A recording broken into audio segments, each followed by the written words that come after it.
নমস্কাৰ মৰমৰ ছাত্ৰ-ছাত্ৰীসকল আজি মই আনন্দৰাম বৰুৱা একাডেমীৰ দ্বাৰা প্ৰকাশিত ক্লাছ 7ৰ গণিত বিষয় তাৰে মই অধ্যায় 7 অৰ্থাৎ চেপ্টাৰ 7ৰ 1 নম্বৰ 2 নম্বৰ আৰু 3 নম্বৰ প্ৰশ্নকেইটাৰ সমাধান এইটো ভিডিঅ'ত আমি কৰিম 1 নম্বৰ প্ৰশ্নৰ সমাধান ইয়াতে আমাৰ দিয়া আছে 1 নম্বৰ আৰু 2 নম্বৰ আমি লিখি থৈছো 1 নম্বৰ প্ৰশ্নত কোৱা হৈছিল উৎপাদক বিশ্লেষণ বুলিলে কি বুজা ইয়াত উৎপাদক বিশ্লেষণ হল যি প্ৰক্ৰিয়াৰে কোনো এটা ৰাশি দুই বা ততোধিক অহ্ৰাসমান ৰাশিৰ পূৰণফল হিচাপে প্ৰকাশ কৰিব পাৰি তেনে প্ৰক্ৰিয়াক উৎপাদক বিশ্লেষণ বোলে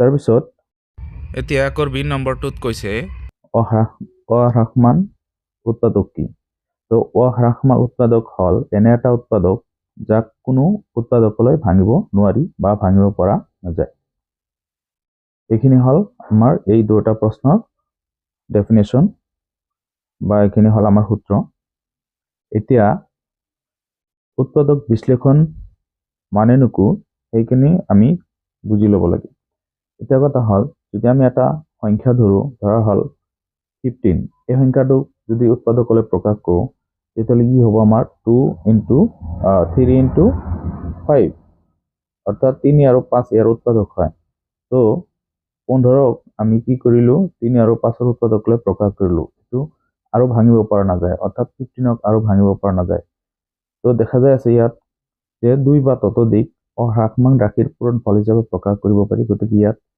দুই বা তাতকৈ বেছি উৎপাদক থাকিল হিচাপে আমি উৎপাদক বিশ্লেষণ কৰিব পাৰি উৎপাদকলৈ পূৰণফল হিচাপে প্ৰকাশ কৰিব পাৰি ঠিক এনেদৰে আমাৰ কিছুমান বীজগণিতীয় ৰাশি আছে সেইবোৰ আমি এনেদৰে পাৰি যে যেনেকৈ x y থকা যিবিলাক আমাৰ বীজগণিতীয় চলক থকা যিবিলাক আমাৰ ৰাশি আছে সেইবোৰ আমি কি কৰিব পাৰো দুই বা ততোধিক উৎপাদকৰ পূৰণফল হিচাপে প্ৰকাশ কৰিব পাৰি আৰু ইয়াত আমাৰ অহ্ৰাসমান উৎপাদক এনে এটা উৎপাদক যাক কোনো উৎপাদকলৈ ভাঙিব নোৱাৰি অৰ্থাৎ উৎপাদক যেটো আছে আমাৰ যেনেকৈ ইয়াতে 3 আৰু 5 আছে এই 3 আৰু 5ক আৰু নেক্সট আমি ইয়াক ভাঙিব নোৱাৰি গতিকে এইবোৰ হল অহ্ৰাসমান এটা অহ্ৰাসমান উৎপাদক এইকাৰণে কোৱা হৈছে এইবোৰক অহ্ৰাসমান উৎপাদক এতিয়া আমি 3 নম্বৰ প্ৰশ্নটো আলোচনা কৰিম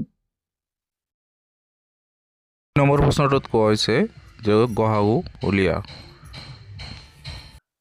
তো গহাউ নিৰ্ণয় কৰিব দিছে ইয়াতে 1 নম্বৰত দিয়া আছে a b, a square b square এই দুটা গহাউ উলিয়াব লাগে তেতিয়াহ'লে ইয়াত আমাৰ হেৰি কৰিব লাগিব যে a b প্ৰথমত আমি a b লৈছো তো ইয়াক আমি a into b উৎপাদকৰ পূৰণফল হিচাপে আমি প্ৰকাশ কৰিম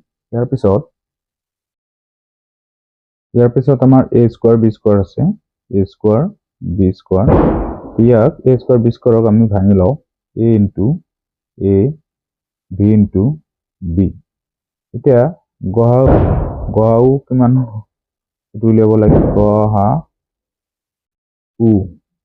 একচুয়ালি আমার প্রশ্নটো দি আছে গহাগু একচুয়ালি গহাগু নহয় গহাউ হ'ব তো ইয়াতে আমাৰ গহাউ মানে হল আমাৰ যে উৎপাদক আছে এই দুটা ৰাশি উৎপাদকৰ যেটা মিল হ'ব সেইকেইটাহে আমাৰ কি হ'ব উৎপাদক হ'ব অৰ্থাৎ গহাউ হ'ব ইয়াত দেখা যায় আছে ইয়াত মিল আছে অর্থাৎ এইটোতো আছে এইটোতো আছে আৰু ইয়াতে বিৰ মিল আছে গতিকে এই দুটা আমাৰ ইয়াতে আহিব তো জোড়াৰ পৰা এটা অৰ্থাৎ a আৰু এই জোড়াটোৰ পৰা এটা b গতিকে গহাউ হ'ব এই দুটাৰ পূৰণফল অৰ্থাৎ a b এইখিনি হ'ব গহাউ এতিয়া আমি 2 নম্বৰটো লওঁ 2 নম্বৰটো হৈছে আমাৰ 2a square b cube 4ab square c তো ইয়াত 2a স্কয়ার b কিউব ইয়াক যদি আমি ভাঙি লওঁ 2 into a into b sorry a into b into b into b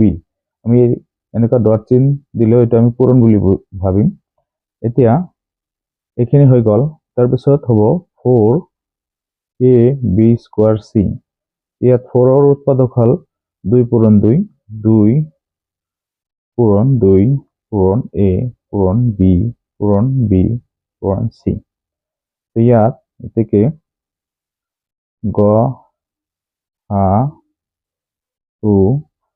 equal ইয়াত 2 ৰ মিল আছে 2 আহিব a আছে a আহিব b আছে b আছে যদি b দুটা আহিব b মিল আছে, গতিকে এইখিনি হ'ব 2ab পূৰণ হ'লে হয় b স্কোয়াৰ, গতিকে 2ab স্কোয়াৰ হ'ব গ হা উ। এতিয়া আমি 3 নম্বৰটো লওঁ। 3 নম্বৰটো হৈছে 3x স্কোয়াৰ y z আৰু কমা 6x y z স্কোয়াৰ। তো ইয়াত আমি হেৰি কৰিলো 3x স্কোয়াৰ y z এইটো উৎপাদক কৰিলে 3 ইনটু আমি কি পাম x into y into z, তাৰপিছত 6xy z স্কোয়াৰ, ইয়াত হ'ব 2 পূৰণ 3, কারণ 6 উৎপাদক 2 আর 3, y z দুটা আছে, z স্কোয়ার মানে z দুটা। তো ইয়াত গহাও হ'ব, therefore গহাও ইকুৱেল, ইয়াত মিল হল আমাৰ 3 আছে, তাৰপিছত y আছে, y হ'ব আৰু z আছে, তো z হ'ব। তেতিয়াহ'লে ইয়াত হল 3y z, এইখিনি হ'ব গহাও। তো ইয়াত 2 আর 4 নম্বৰটো হল 8x cube y square, 16x square y cube. তো ইয়াত 8x কিউব y স্কোয়ার, ইয়াত 8 যদি ভাঙো উৎপাদকলৈ, তেতিয়াহ'লে হ'ব আমাৰ 2 এৰে হৰণ কৰিলে 4 বাৰ, আকৌ 2 এৰে দিলে 2 বাৰ, গতিকে ইয়াত হ'ব 2 ইনটু 2, তাৰপিছত x আছে 3টা, x, তাৰপিছত y দুটা, y। এতিয়া ইয়াত হ'ব 16 যদি আমি ভাঙো, 16, 2, 8, আকৌ 2 এৰে দিলে 4, আকৌ 2 এৰে দিলে 2। এতিয়া 16x স্কোয়াৰ y কিউব, ইয়াত হ'ব 2, 2, তাৰপিছত x দুটা, x, তাৰপিছত y 3টা, y। এতিয়া গহাও হ'ব, গহাও ইকুৱেল এটা, দুটা, 3টা, অর্থাৎ 2, একেটা মিল আছে, x, দুটা, x, y দুটা, y। তেতিয়াহ'লে হ'ব 2 দুগুণে 4, 4 দুগুণে 8, x স্কোয়ার y স্কোয়ার, এইখিনি হ'ব গহাও। 2 আর 5 নম্বরটো হল 2x y পাওয়ার 5, 6x কিউব y কিউব। তো এটাকে ভাঙি লওঁ আমি, 2 ইনটু x ইনটু y, 5টা করে দিলো। এতিয়া 6x কিউব y কিউব, ইয়াত হ'ব 2 ইনটু 3x,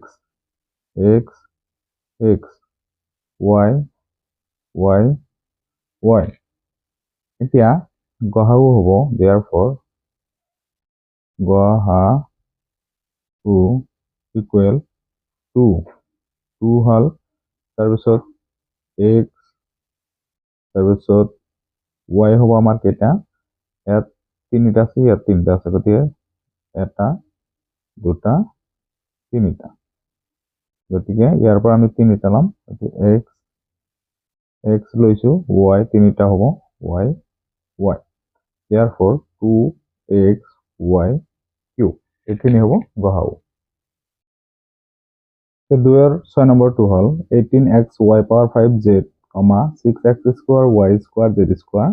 তো 18x y পাওয়ার 5 z, এটুক যদি আমি ভাঙো, তো 18 যদি আমি ভাঙো, 2 এরে দিলে 9 বার, আর 3 এরে দিলে 3 বার, তো 2 পূরণ 3,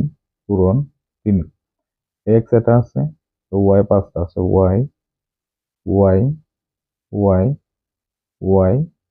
y, তো z আছে এটা, z। আকৌ এইটো ভাঙিম আমি, 6x square y square z square. তো 6ক ভাঙিলে 2 আৰু 3 পাম, x দুটা, y দুটা আৰু z দুটা। এতিয়া গহাও হ'ব, গহাও, ইয়াত 2 আছে, 2ৰ মিল, 3ৰ মিল আছে, এক্সৰ মিল আছে, এক্স এটা মিল আছে, ৱাই এটা, ৱাই দুটা আৰু জেড এটা। গতিকে গ হ'ব 2 3 গুণ 6 এক্স ৱাই স্কোয়াৰ জেড, এইখিনি হ'ব গহাও। তো ইয়াত 2 7 নম্বৰটো 6x square y square, 9x y cube, 3x power 4 y cube, তিনিটা ৰাখি আছে ইয়াতে। তো ইয়াত আমি প্ৰথমতে এইটো ভাঙি লওঁ। 6x স্কোয়াৰ y স্কোয়াৰ, ইয়াত 2 পূৰণ 3 পূৰণ x পূৰণ x পূৰণ y পূৰণ y। তাৰপিছত 9x y কিউব, এইটোক যদি ভাঙো 3 × 3 হ'ব। তাৰপিছত x, তাৰপিছত y আৰু y। ইয়াত আৰু এটা আছে ৰাখি 3x পাৱাৰ 4 y কিউব, এইটোক ভাঙিলে 3 × x আছে 4টা, x আমি 4টা লিখিলো, y 3টা, y 3টা। তো গহাও হ'ব therefore গহাও। এতিয়া ইয়াত দেখা যায় আছে 3ৰ মিল আছে, এটা দুটা তিনিটা, গতিকে 3 এটা হ'ব, 3টাৰ পৰা এটা হ'ব। তাৰপিছত আমি এক্সৰ মিল থাকে 1 2 3, গতিকে এক্স এটা হ'ব। তাৰপিছত এক্স আৰু মিল নাই, এটা ইয়াতে এটাই আছিলে। তাৰপিছত ৱাইত চাম, ৱাই এটা এটা এটা, ৱাই আছে এটা এটা। তাৰপিছত ৱাই যদি 2 নম্বৰটো ধৰো, এটা এটা এটা, তিনিটা, 3 নম্বৰ ৱাই এইটোত তিনিটা নাই, গতিকে দুটাই হ'ব। therefore 3x y স্কোয়ার, এইখিনি হ'ব আমাৰ গহাও। এতিয়া 2ৰ 8 নম্বৰটো হৈছে 10ab, 20ab BC 30CA। এইটোক যদি ভাঙো 2 × 5a × b, তাৰপিছত এইটোক ভাঙিলে 2 × 2 × 5, 2 দুগুণে 4, 5 4 গুণ 20। তাৰপিছত b × c, তাৰপিছত 30ক ভাঙিলে 2 × 3 × 5 × c × a। এতিয়া গহাও হ'ব therefore গহাটো। এতিয়া 2ৰ মিল আছে গোটেইকেইটা, 2 3 5ৰ মিল আছে, গতিকে 5 হ'ব, 3ৰ মিল নাই। তাৰপিছত বি এ মিল নাই, এইটোত আছে এইটোত আছে এইটোত নাই, নহ'ব। বি দুটাত আছে এইটোত নাই, গতিকে নহ'ব। চি দুটাত আছে কিন্তু এইটোত নাই, নহ'ব। গতিকে ইয়াত হ'ব 2 5 গুণ 10, ইয়াৰ গহাও হ'ব 10। তাৰপিছত এতিয়া আমি 9 নম্বৰটো লওঁ।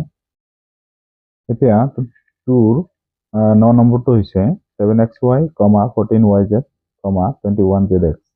So 7xy equal 7 × x × y।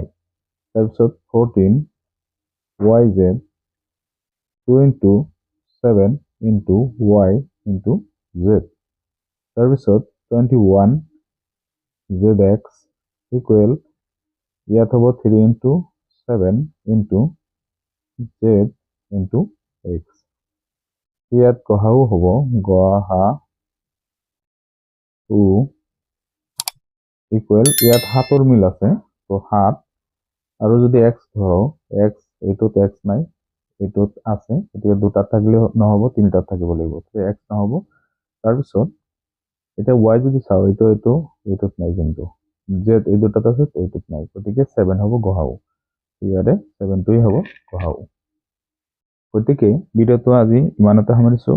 যদি ভিডিঅ'টো ভাল লাগে প্লিজ চেনেলটো ছাবস্ক্ৰাইব কৰি দিব, লাইক কৰিব, শ্বেয়াৰ কৰিব। ধন্যবাদ।